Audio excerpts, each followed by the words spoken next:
The Awakening. The year was 2157, when humanity finally cracked the code of faster-than-light travel.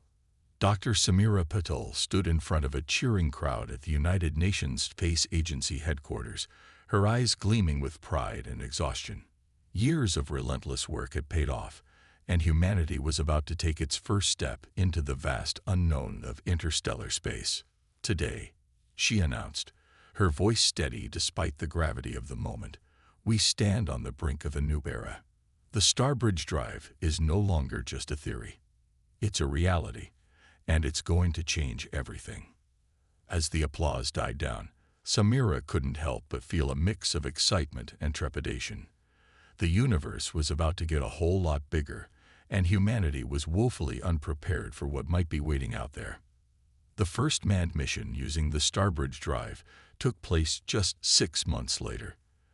The HSS Pathfinder, a sleek vessel built for speed and scientific exploration, prepared to make its maiden voyage. Captain Jack Chen, a veteran astronaut with nerves of steel, sat in the command chair, his crew a mix of the brightest minds Earth had to offer. All systems go, reported his XO, Lieutenant Maria Alvarez. Starbridge Drive is online and stable. Jack took a deep breath. All right, people, let's make history. Engage the drive. For a moment, nothing seemed to happen. Then, in a flash of brilliant blue light, the Pathfinder vanished from Earth's orbit. The journey lasted mere seconds from the crew's perspective, but when the blue light faded, they found themselves in orbit around a distant alien world. "My God," whispered Jack, staring at the swirling green and purple atmosphere of the planet below them. "We did it. We're actually here." The excitement of their success was short-lived. As they began to scan the planet, their sensors picked up something unexpected: artificial structures on the surface.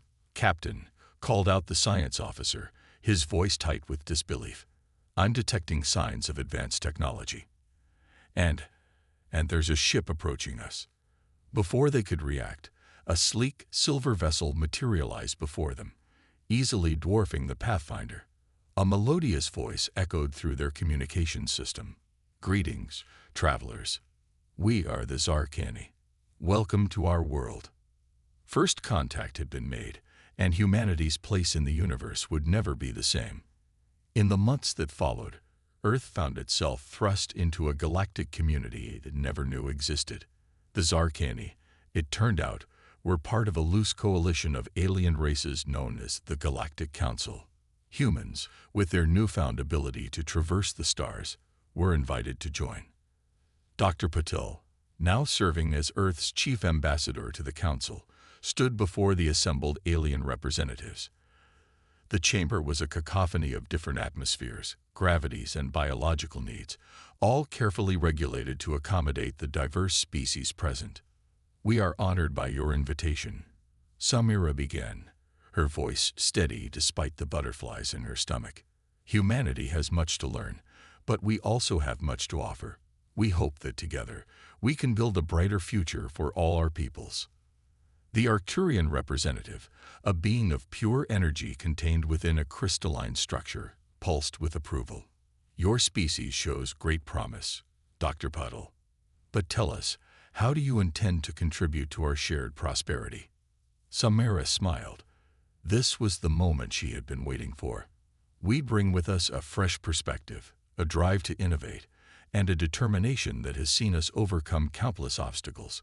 But more than that, we bring the Starbridge Drive, a technology that, if I'm not mistaken, is more efficient than anything currently used by the Council." A murmur rippled through the chamber. The Zarkani representative leaned forward, his silver eyes gleaming with interest. "You would share this technology with us?" "We would," Samira confirmed, "in exchange for access to the Council's knowledge base and support in establishing our first extrasolar colonies." The negotiations that followed were intense, but in the end, a deal was struck. Humanity would join the Galactic Council, sharing their Starbridge technology in exchange for the support they needed to expand into the stars. As news of the agreement reached Earth, Celebrations erupted across the globe. Humanity had taken its place among the stars, ready to face whatever challenges the universe might throw at them. But not everyone was celebrating. In the hidden depths of the Pentagon, General Marcus Blackwood stared at the reports coming in from their new alien allies. Something didn't add up. "They're hiding something," he muttered to his aide. "These peaceful aliens, they're too eager to get their hands on our tech. And have you seen the restrictions they're trying to place on our expansion?" His aide, a young lieutenant named Sarah Harper, nodded grimly. "It's like they're afraid of us, sir. But why? We're centuries behind them technologically in most areas." Marcus's eyes narrowed. "That's exactly what we need to find out. Get me a secure line to the president. It's time we started thinking about Plan B."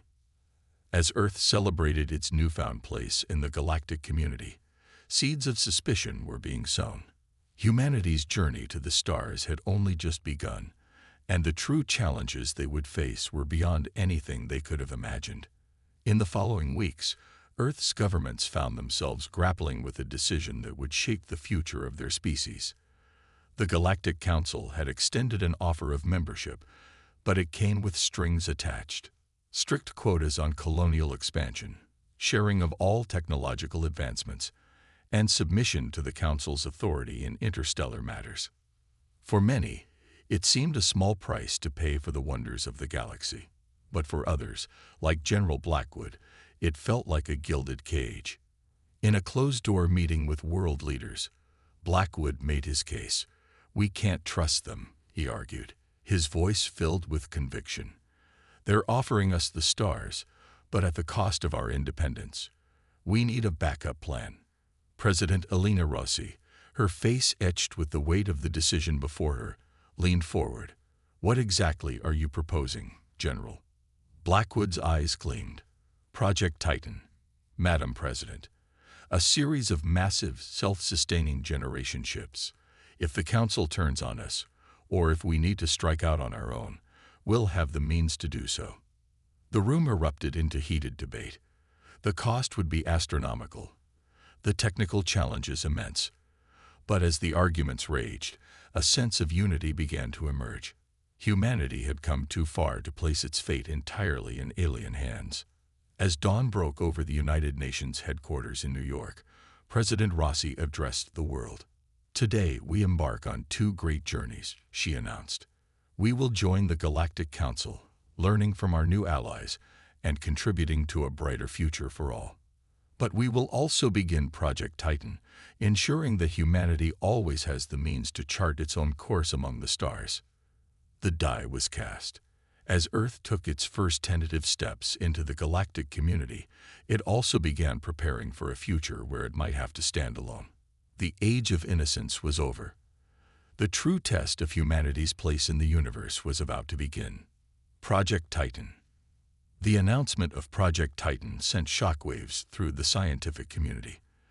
Dr. Elena Volkov, a brilliant aerospace engineer, found herself at the helm of the most ambitious undertaking in human history. As she stood before the newly assembled team at the Titan complex, a massive facility hidden in the depths of the Rocky Mountains, she felt the weight of humanity's future on her shoulders.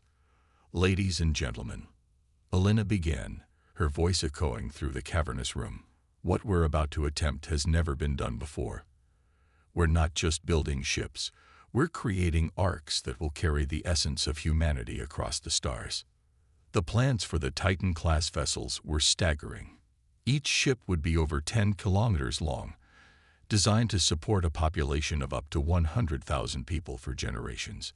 They would be entirely self-sustaining, with advanced hydroponics, recycling systems, and energy production that could last for centuries. As work on the first Titan ship began, the challenges quickly became apparent. The materials needed to construct a vessel of this size and complexity didn't exist yet. The power requirements were beyond anything humanity had ever attempted. But where others saw insurmountable obstacles, Elena saw opportunities for innovation. She assembled a team of the brightest minds from every field: physicists, biologists, engineers, and even science fiction writers to think outside the box. "We need to approach this from every angle," she told her team during a late-night brainstorming session. "No idea is too crazy. We're not just engineering a ship, we're engineering the future of our species." As news of Project Titan leaked to the galactic community, reactions were mixed. Many alien races viewed the endeavor with skepticism, some with outright hostility. Zarlak, the Zarkeni ambassador to Earth, voiced his concerns during a tense meeting with UN officials. "These Titan ships," he said, his silver eyes narrowing, "they seem rather excessive for mere exploration vessels. One might almost think you were preparing for war." General Blackwood, present at the meeting, met the ambassador's gaze steadily. "We assure you, Ambassador, that Project Titan is purely for peaceful exploration and colonization. Humanity simply believes in being prepared for any eventuality." The tension in the room was palpable, but both sides maintained their diplomatic facades. As the meeting concluded, Blackwood couldn't shake the feeling that the clock was ticking. They needed to complete at least one Titan ship before the Council decided to intervene. Back at the Titan complex, breakthroughs were happening at an unprecedented rate. Dr. Volkov's team had developed a new alloy that could withstand the stresses of interstellar travel. Biologists had created an advanced ecosystem that could sustain itself indefinitely within the confines of the ship. But the greatest challenge remained: power. The energy required to propel a ship of this size across vast distances was beyond anything humanity had ever produced. It was Dr. Rajesh Patel, a quiet physicist with a penchant for thinking in abstract concepts, who finally cracked the code. "What if," he proposed during a team meeting, "we don't try to generate all the power ourselves? What if we harness the power of the cosmos itself?" His idea was revolutionary: a drive system that could create micro-wormholes, drawing energy from the fabric of space-time itself. It was theoretical, dangerous, and exactly what they needed. As work on the prototype drive began, tensions with the Galactic Council continued to escalate. More and more restrictions were being placed on human expansion, and whispers of a plot to sabotage Project Titan reached General Blackwood's ears. In a secure bunker beneath the Pentagon, Blackwood met with President Rossi. "Madam President," he said, his voice grim, "I believe we may be running out of time. The Council is growing increasingly wary of our activities. If we don't launch soon, we may lose our window of opportunity." Rossi nodded, her face etched with concern. "How close are we, Marcus?" "Dr. Volkov reports that the first ship, Titan 1, is nearly complete. But the drive system is still untested. Launching now would be risky." The President closed her eyes, weighing the fate of humanity in her mind. After a long moment, she opened them, determination burning in her gaze. "We've come too far to turn back now. Give the order, General. We launch in 1 month." As news of the impending launch spread, the Titan complex became a hive of activity. Final systems were installed, supplies were loaded, and the first wave of colonists, a carefully selected group of scientists, engineers, and pioneers, began to arrive. Dr. Volkov stood in the control room, watching as the massive hangar doors began to open, revealing the night sky above. Titan 1, christened Prometheus, gleamed in the moonlight, a testament to human ingenuity and determination. "All systems are go," reported her chief engineer. "Prometheus is ready for launch." Elena took a deep breath, her hand hovering over the launch control. This was it, the moment that would define the future of humanity. With a silent prayer, she pressed the button. For a moment, nothing happened. Then, with a low hum that quickly built to a deafening roar, Prometheus began to rise. Slowly at first, then with increasing speed, the massive ship ascended into the night sky. As it broke through the atmosphere, cheers erupted in the control room. But Elena's eyes remained fixed on the monitors, watching anxiously as Prometheus prepared for its first jump. "Initiating wormhole drive," came the report from the ship. In 3, 2, 1. A brilliant flash of light engulfed Prometheus, and then it was gone. For several agonizing seconds, The control room was silent. Then, a crackle came over the comms. Titan Control. This is Prometheus. Jump successful. We've cleared the solar system. The room exploded in celebration. They had done it. Humanity had taken its first real step into the cosmos. But even as they celebrated, alerts began blaring across their systems. Multiple ships were detected entering Earth's atmosphere, ships of alien design. General Blackwood's voice came over the emergency channel. All personnel, this is not a drill.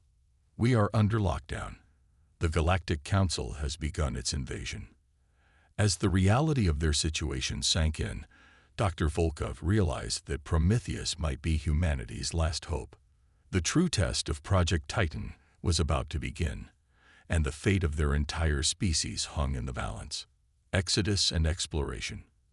As chaos erupted on Earth, the crew of Prometheus found themselves thrust into a journey they had never truly prepared for. Captain Zora Chen, handpicked to lead this mission, stood on the bridge of the massive vessel, her mind reeling from the news of the invasion.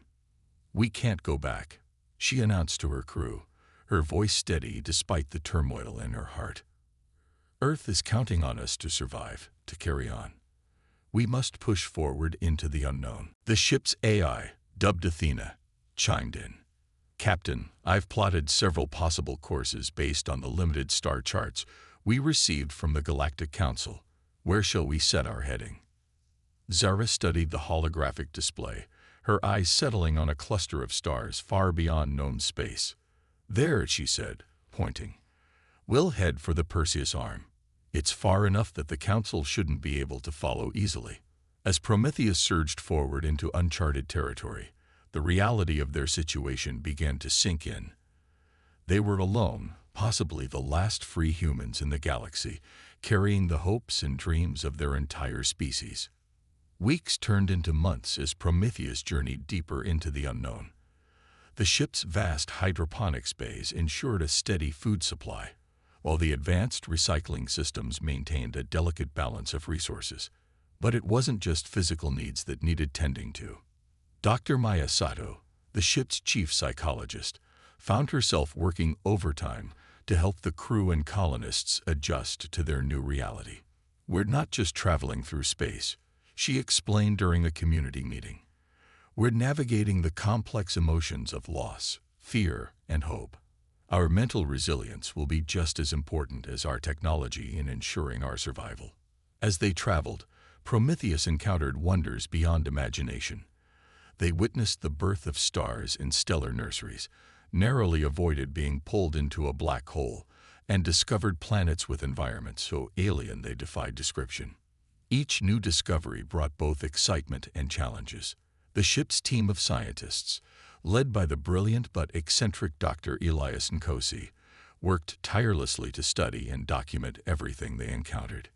"Every bit of data we collect," Elias would often say, his eyes gleaming with enthusiasm, "is a piece of the cosmic puzzle. We're not just explorers. We're the new cartographers of the universe." But it wasn't all smooth sailing. 6 months into their journey, Prometheus encountered its first major crisis. While passing through an uncharted nebula, the ship's sensors detected an anomaly, a massive structure of clearly artificial origin. Before the crew could react, a surge of energy engulfed Prometheus, shutting down all systems. As emergency power kicked in, Captain Chen found herself face to face with a holographic projection of a being unlike anything they had ever seen. "Intruders," the being spoke, its voice resonating directly in their minds. "You have entered the domain of the architects. State your purpose or be eradicated." Zara, drawing on all her diplomatic training, stepped forward. "We are travelers from a distant world, seeking a new home. We come in peace and with respect for your domain." The being studied them silently for what felt like an eternity. Finally, it spoke again. "Your minds, they are different from the others. Younger, more adaptable, interesting." Over the next few days, as Prometheus remained held in the energy field, the crew learned about the architects. an ancient race that had seeded life throughout the galaxy eons ago. They had withdrawn from the galactic stage, watching and waiting for a species worthy of their legacy. Your arrival presents an opportunity, the architect explained.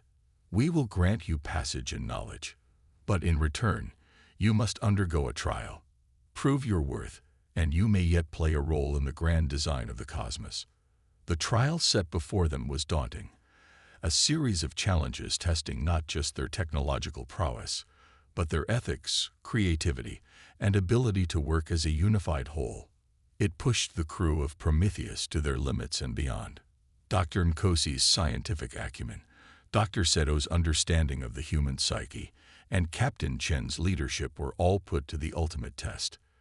But it was the collective spirit of the entire crew, their ability to come together, to innovate, and to see solutions where others saw only obstacles, that ultimately saw them through. As the final challenge concluded, the architect reappeared. You have surpassed our expectations, it announced. The potential within your species is significant. We grant you the knowledge you seek, and a warning. A darkness approaches, one that threatens all life in the galaxy. You may yet play a crucial role in the coming conflict. With that cryptic message, Prometheus was released, its databases now filled with advanced scientific knowledge beyond their wildest dreams. But as the crew celebrated their victory and the new hope it brought, Captain Chen couldn't shake a feeling of foreboding. The darkness the architect spoke of, could it be connected to the Galactic Council's sudden turn against Earth? And if so, what role were they expected to play in this cosmic drama? As Prometheus continued its journey, now armed with new knowledge and purpose, the crew realized that their mission had evolved. They were no longer just seeking a new home for humanity. They had become unwitting players in a game that spanned the entire galaxy. The ship's council, consisting of Captain Chen, Dr. Nkosi, Dr. Sato, and other key leaders, met to discuss their next move. We have a responsibility, Zara announced, not just to our people, but potentially to all life in the galaxy. We need to understand this threat and find a way to counter it. Dr. Nkosi nodded enthusiastically. The knowledge the architects gave us, it's revolutionary. If we can decipher and apply it, we might be able to develop defenses against whatever this darkness is. But we can't forget our original mission, Dr. Sato reminded them. Our people need a home, a place to rebuild and prepare. After hours of debate, a decision was reached. Prometheus would seek out a suitable planet to establish a colony, but they would also begin preparations for the greater conflict to come. As they approached a promising star system, the ship's sensors picked up an unexpected signal. It was faint, barely detectable, but unmistakably artificial, and of human origin. Captain Chen's eyes widened as she realized the implications. It can't be. Athena, confirm that signal. The A's voice was tinged with what almost sounded like excitement. Confirmed, Captain. The signal matches the signature of a Titan-class vessel. It appears we're not alone out here after all. As Prometheus altered course to investigate the signal, a new chapter in their journey was about to unfold. The Exodus had led to an unexpected reunion, and with it, new hope for the future of humanity and perhaps the entire galaxy. The Cosmic Menace. The reunion of Prometheus with its sister ship, Titan II Odyssey, was a moment of jubilation tinged with urgency. As the two massive vessels maneuvered into position beside each other, a flurry of communications passed between them. Captain Chen of Prometheus and her counterpart on Odyssey, Captain Alejandro Reyes, quickly arranged a face-to-face meeting. As the two leaders embraced in Prometheus's docking bay, the weight of their shared responsibility hung heavy in the air. We thought we were alone out here, Zara said, her voice thick with emotion.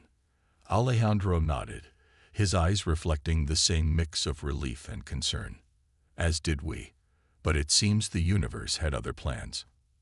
As the crews of both ships gathered to share their stories, a clearer picture of the galactic situation began to emerge.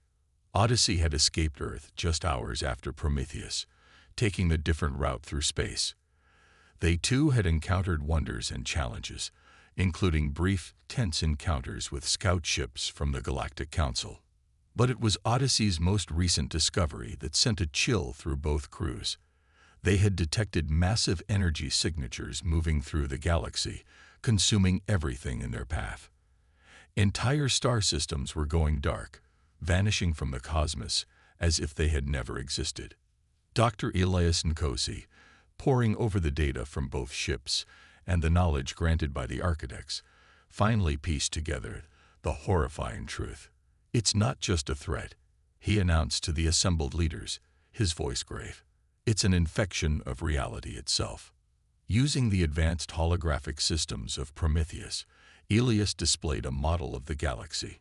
Dark tendrils spread across the map, consuming stars and planets in their wake. "We're calling it the Void Plague," he explained. "It's a form of entropy given consciousness, spreading across the cosmos like a cancer. And if we're interpreting the architect's data correctly, it's been lying dormant for millions of years, waiting for the right conditions to awaken." Captain Rice leaned forward, his brow furrowed. "And let me guess, those conditions have something to do with the level of advanced technology in the galaxy." Elias nodded grimly. "Precisely. The more we tap into the fundamental forces of the universe, the more we inadvertently feed this thing." The implications were staggering. The very advancement of civilization across the galaxy had sown the seeds of its potential destruction. And humanity, with its rapid technological progress, might have been the final catalyst. That's why the Galactic Council turned on us. Zara realized, the pieces falling into place. They knew about this threat and thought that by stopping our expansion, they could prevent it from fully awakening. Dr. Maya Sato, who had been quietly observing, spoke up. But they were wrong. Their actions, born of fear, only accelerated the process.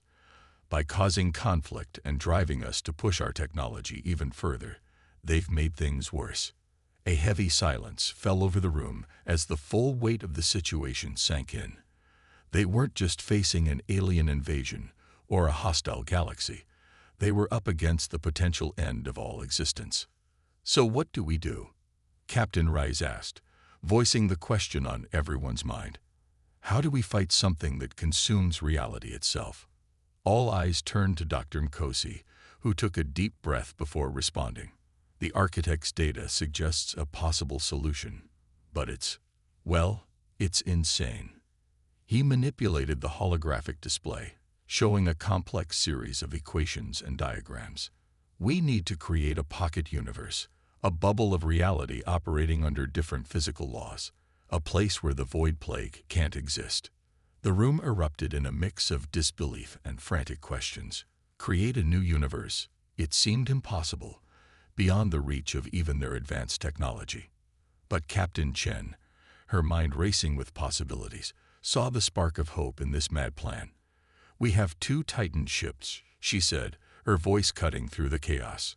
"2 of the most advanced vessels ever created by human hands. If anyone can pull off this insane plan, it's us." Over the next weeks, as the 2 ships journeyed together towards a suitable star system for their base of operations, plans were drawn up. The knowledge from the architects was combined with human ingenuity and desperation, resulting in designs for a device unlike anything the universe had ever seen. They called it the Genesis engine, a massive construct that would harness the power of an entire star, channeling it through the reality warping technology of the Titan ship's wormhole drives. In theory, it could create a stable pocket universe large enough to save a significant portion of life in the galaxy. But building such a device would take time they weren't sure they had. And they would need resources far beyond what the 2 ships could provide. "We need allies," Captain Rice pointed out during a strategy session. "Even with our advanced tech, we can't do this alone." Zara nodded in agreement. "We need to make contact with other races, convince them of the threat, maybe even reach out to the Galactic Council. And Earth," Dr. Sato added softly. "We need to find a way to save our homeworld." The task before them seemed impossible. Build a device to create a new universe, gather allies from across the galaxy, and find a way to stop the unstoppable void plague. But as they looked around at each other, at the determination in every face, they knew they had no choice but to try. Captain Chen stood, addressing the assembled crew members from both ships. "We carry with us the legacy of Earth, the knowledge of the architects, and the collective will of two crews who have already achieved the impossible. We are no longer just explorers or refugees. We are the last, best hope for all life in this galaxy." She paused, letting her words sink in. "The road ahead will be difficult, perhaps even impossible. But we are human. Impossible is what we do best." A cheer went up from the crews, a sound of defiance against the encroaching darkness. As Prometheus and Odyssey set course for their first potential ally, a race of sentient crystalline beings known as the Lumina, the true battle for the fate of the galaxy was about to begin. The Void Plague continued its relentless advance, consuming stars and civilizations in its wake. But for the first time since its awakening, it faced an opponent it couldn't simply devour: the indomitable spirit of humanity, armed with the knowledge of the cosmos and driven by the will to survive. The ultimate test of human ingenuity and determination had begun, with the fate of all existence hanging in the balance. Triumph of unity. The journey to unite the galaxy against the Void Plague was fraught with challenges. Prometheus and Odyssey, now joined by a small but growing fleet of alien vessels, raced against time to gather allies and resources for their audacious plan. The Lumina, with their ability to manipulate light and energy, proved to be invaluable allies. Their crystalline ships, glittering like stars, added a formidable force to the growing coalition. Next came the Jor, a species of silicon-based lifeforms whose natural affinity for technology made them essential in refining the designs for the Genesis engine. But not all encounters were peaceful. The Krell, a warlike race that saw the Void Plague as a test of strength, initially refused to join the alliance. It took a daring mission led by Captain Reyes, demonstrating humanity's courage in the face of overwhelming odds, to finally win their respect and support. As their forces grew, so did the complexity of their operation. Dr. Nkosi and a team of multi-species scientists worked tirelessly to perfect the Genesis engine, each breakthrough bringing them closer to their goal, but also revealing new challenges. "The energy requirements are staggering," Elias explained during a coalition meeting. "We'll need to harness the power of not just one star, but an entire cluster." The Lumina representative, a being of pure light named Zora, pulsed with concern. "Such an act could draw the attention of the Void Plague directly to us." Captain Chen nodded grimly. "Then we'll need to be prepared for a fight. We may have to hold off the plague long enough for the engine to do its work." As they debated strategies and contingencies, an urgent transmission broke through their communications. It was from Earth. The holographic image of General Blackwood, looking haggard but unbroken, appeared before them. "Prometheus, Odyssey, thank God you're alive. Earth is under siege, but we're holding out. We've managed to reverse engineer some of the Council's tech, but we need help. The plague is at our doorstep." The news galvanized the coalition. Earth, the cradle of humanity, and now a symbol of resistance against both the Council and the plague, could not be allowed to fall. A daring plan was formed.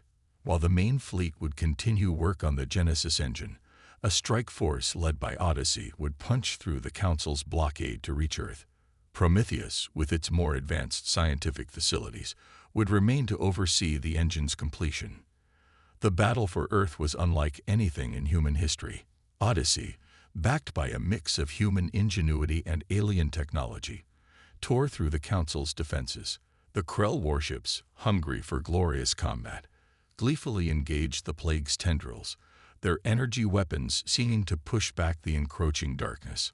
On the surface, General Blackwood led a ground assault against the Council's forces, now trapped between human resistance and the approaching plague.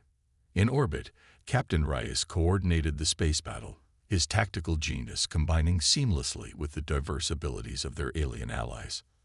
As the battle raged, a startling discovery was made. The Council's leaders, in their desperation to stop the plague, had been corrupted by it. They had become unwitting agents of the very force they sought to contain.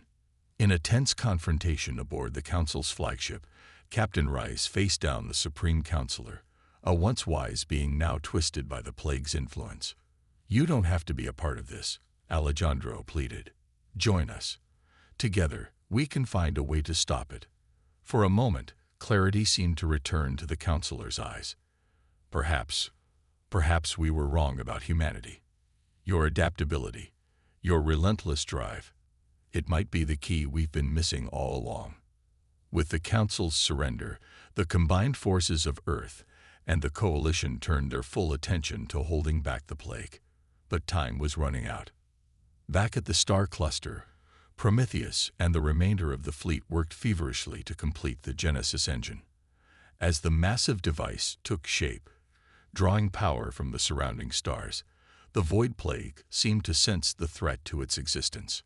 Reality itself began to warp and tear as the plague launched its final assault.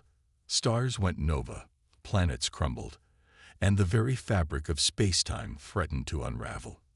"We need more time," Dr. Nkosi shouted over the cacophony of alarms and explosions rocking Prometheus. "The engine isn't fully calibrated yet." Captain Chen, her face set with grim determination, made the call. "All ships, this is Captain Chen. We need to buy the engine more time. We hold the line here, no matter the cost." What followed was a battle beyond imagination. Ships from a dozen species fought side by side against the encroaching darkness. The Lumina used their mastery of light to create dazzling barriers, momentarily pushing back the plague. Krell berserkers flew their ships directly into the void, their sacrifice creating momentary gaps in the plague's advance. Human pilots, drawing on centuries of science fiction and sheer audacity, performed maneuvers that defied physics, weaving between reality-warping tendrils to land critical hits. Through it all, the Genesis engine continued to power up, drawing more and more energy from the surrounding stars. As the battle reached its crescendo, with ships falling and entire sections of space disappearing into the void, Dr. Nkosi's voice cut through the chaos. "It's ready. Initiating final sequence now." A blinding light erupted from the Genesis engine, expanding outward at impossible speeds. Where it touched the Void Plague, the darkness recoiled and dissolved. A new universe was being born, pushing back against the encroaching entropy. As the light engulfed them, Captain Chen closed her eyes, hoping against hope that their desperate gambit had worked. When she opened them again, she found herself standing on the bridge of Prometheus. But everything felt different. The view screen showed a star field unlike anything she had ever seen, filled with colors and patterns that defied description. "We did it," Dr. Nkosi whispered in awe. "We actually did it. Welcome to the new universe, Captain." As reports came in from the rest of the fleet, the full scale of their achievement became clear. They had succeeded in creating a pocket universe, a new home for the survivors of the old galaxy. Earth, along with numerous other worlds, had been transported safely into this new realm. The Void Plague was gone, unable to exist under the new laws of physics they had established. But the cost had been high. Many ships and brave souls had been lost in the final battle, their sacrifice ensuring the survival of countless others. In the days that followed, as the inhabitants of this new universe began to take stock of their situation, a sense of wonder and possibility filled the air. They had faced the ultimate threat and emerged victorious through unity, sacrifice, and unyielding determination. Captain Chen, standing aboard Prometheus as it orbited New Earth, looked out at the strange new stars. "We came into this as explorers," she mused to her crew. "Now we find ourselves the architects of a new reality." Dr. Sato smiled, her eyes reflecting the alien constellations. "And we have a whole new universe to explore, to shape. Together." As the coalition of species began the monumental task of building a new galactic civilization, the legacy of humanity's journey shone brightly. From their first tentative steps into the cosmos to becoming the saviors of all existence, humans have proven that their greatest strength lay in their ability to unite, to innovate, and to face the impossible with unwavering courage. The stars of this new universe beckoned, promising adventures and challenges yet unimagined. And humanity, standing shoulder to shoulder with their alien allies, was ready to meet them head-on. The end of one story had become the beginning of an even greater one. The cosmic odyssey of humankind was far from over. In fact, it had only just begun.